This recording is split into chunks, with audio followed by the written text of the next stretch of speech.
Absolutely. Miller talked Wednesday night about how important it was for you guys to not concede a goal late, as it happened a few times previously. What was the difference in staying focused for the full 90 and not slipping late in the game? Yeah, I just think several things. Didn't hurt. We went into a 5. Not that we're relying on that every game, but certain games, if you feel like you need it, depending on what the opponent's doing, we know we can go to that. Thought we kept the ball a little better as well. I thought we pressed a little higher. Still thought there were a few times we got too deep, invited the pressure. But the other thing is we just made plays as well when we needed to. So it's great to close the game out 1-0 when it's tight, margins are thin. I've said it many times in this sport, it's a 1-0 difference or a 1-goal difference. And you'd like to be 2-0, 3-0, breathing room, but many times that doesn't happen. And I think when you start to create a psychology of closing games out, then it's a bit contagious as well, and you gain that confidence. And speaking of it being contagious, how do you carry that forward then into tomorrow? Well, we gotta be in the same situation when we're up, first of Right. all. So I think it's really important that if we can get the first goal, I think that'll be huge in this game. We know we're playing a team in Chicago that's going to be very desperate. I'm sure the message from Ezra to his group is it's a bit of a do or die based on where they're at. So that means we're going to be facing a team that's ultra motivated, and we'll throw everything they have into this game.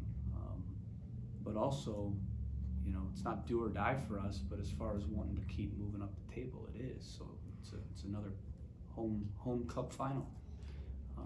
We know we want to get the 3 points, and that no other result is really good enough in this match other than the 3 points.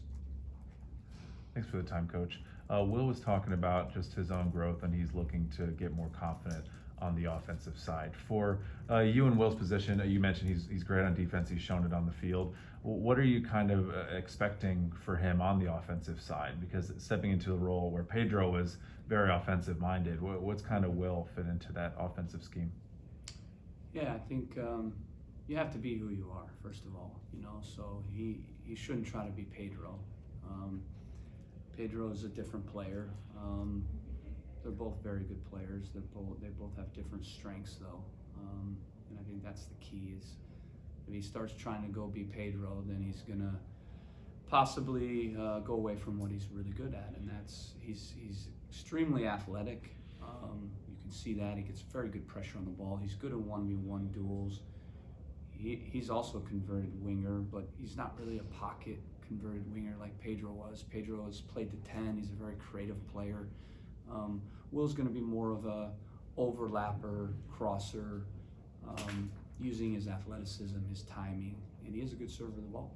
So I'd like to see him, overlap a bit more and get a few more crosses in, because I do think like the goal he helped set up a couple games ago, he has the ability to get assists.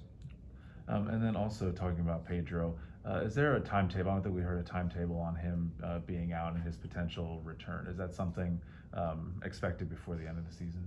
Oh yeah, no doubt. We're hoping next week he starts training, so he's really progressing well. So it'd be great, obviously, to have him back in the mix next several weeks. And just Lucas in his practice, how's he been doing since the late cut? Questionable, probably unlikely.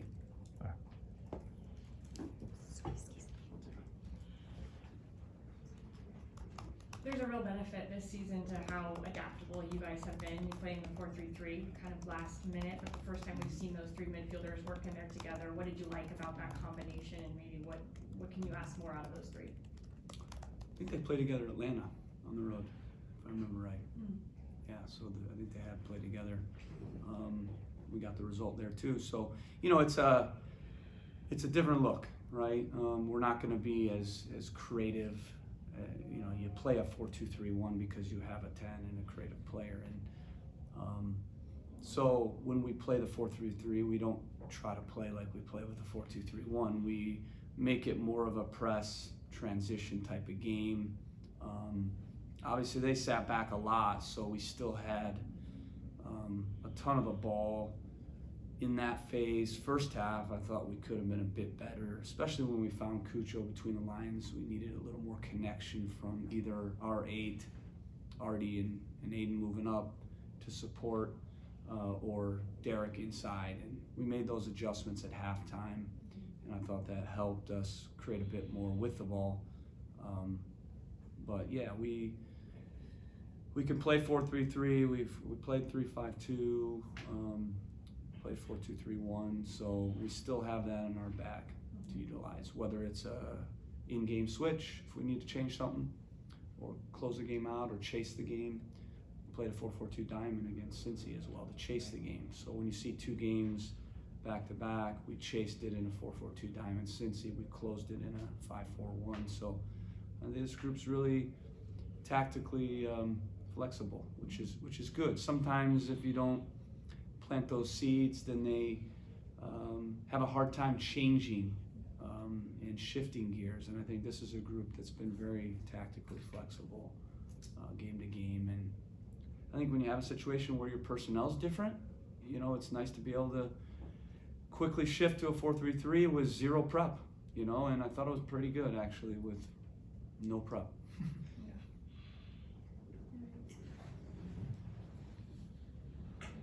Coach, can you talk about the importance of having this third game in this stretch at home while you look to make it 7 points in 7 days? Yeah, I thought the fans last game were excellent, and we're hoping they're just as loud or even more loud in this game. I know we have an Ohio State game, but the Columbus Crew is a big ticket here in this city, and we really need their support behind us. And I thought going towards the Nordeca second half was probably the difference for us, in finding a goal. I thought they gave us energy, and I always feel like the Nordeca, when we go to that end, it's like a vacuum sucking the ball in the goal. So it almost felt like that with Luis Diaz, almost just being sucked into the goal. He had to shoot, right? At the end of it. So, yeah, it's like we're going downhill towards that end a little bit when we play there. So, well done from them. Well done from the Nordeca, and we need them in this game. We've got 3 home games left, before the playoffs. So we're going to need every ounce of their energy, and it really helps our guys a lot. Thank you, Caleb. Thanks, everyone. We will Thanks.